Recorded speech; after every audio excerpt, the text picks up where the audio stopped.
Mabenta na naman po ang mga bulaklak sa merkado. Ngayong nalalapit na ang mga araw ng mga puso. Pero hindi pala dapat basta-basta ang pagbili. Dahil para dyan sa mga manliligaw, ang bawat kulay ng bulaklak may katumbas na kahulugan. Alamin yan sa report ni Tina Panganiban Perez. Kapag sumasapit ang araw ng mga puso, ang kadalasang inireregalo sa iyong iniirog, bulaklak. Isa sa mga dinarayong bilihan ay ang dangwa. Nagkalat dito ang mga rosas. Kay gaganda at may iba't ibang kulay. Ang long stem roses, 300 hanggang 350 pesos ang isang dosena, pwera na lang ang kulay dilaw na mas mahal dahil mas kakaunti ang supply.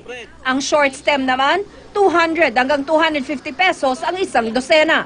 Kung ang gustong mensahe ng nagbibigay ng rosas ay I love you, ang dapat niyang ibigay ay pulang rosas.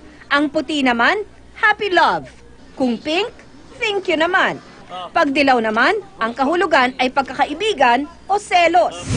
Kung gustong may iba, bakit di paper roses ang ibigay? Medyo may kamahalan nga lang ito dahil imported. Ang 5 piraso, 350 pesos na.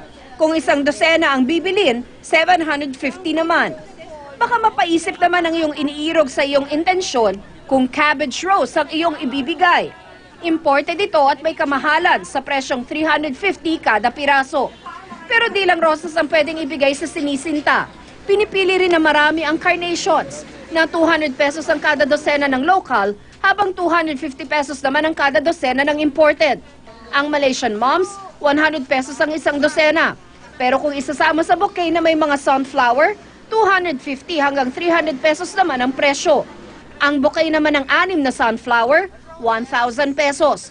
Pero kung bibili ng tingi-tingi, 60 hanggang 80 pesos ang isang maliit, 100 naman ang medium at 120 naman ang extra large. Ang Snapdragon, 150 pesos ang isang dosena. Ganon din ang Stargazer. Ang Alstroemeria, 50 pesos lang ang isang dosena. Pero kung assorted ang gusto mo, may 100 pesos na bungkos, habang ang naka-arrange na ay 400. Pagdating ng Valentine's Day, ang 400 pesos ngayon, magiging 800 na. Ayon sa mga nagtitinda ng bulaklak dito sa Dangwa, kadalasan silang nagtataas ng presyo kapag malapit na ang araw ng mga puso. Kaya kung gustong makatipid, ngayon pa lang, magpareserba na. Doble kasi medyo, holiday yun, mataas yung bulaklak. Sa ngayon pa lang, magpa-reserve na sila para kung ano man ang maging price sa Valentine's, hindi na magbabago yung presyo natin ngayon. Kaya si Maydard, ngayon pa lang, nagka-canvas na. Blue roses daw ang paboritong bulaklak ng kanyang pagbibigyan. Sa 600, kaya ba yun ang budget mo? Kaya naman. Kaya naman. Saan mo kukunin yung pera? Maipon-ipon lang.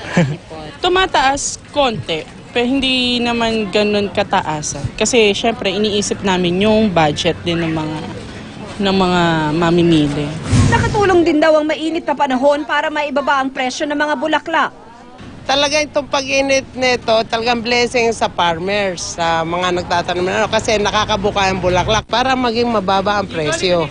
So bababa pa yung presyo? Oo, dadami production eh. Kung bulaklak at tsokolate naman ang balak mong ibigay, meron na ngayong chocolate bouquet. 2,200 pesos ang kada bouquet ng 16 na tsokolate at isang dosenang rosas.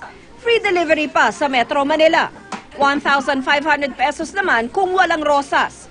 Ano man ang inyong iregalo sa inyong minamahal, ang mahalaga, maramdaman niya kung gaano siya kahalaga. Tina Panganiban Perez, GMA News.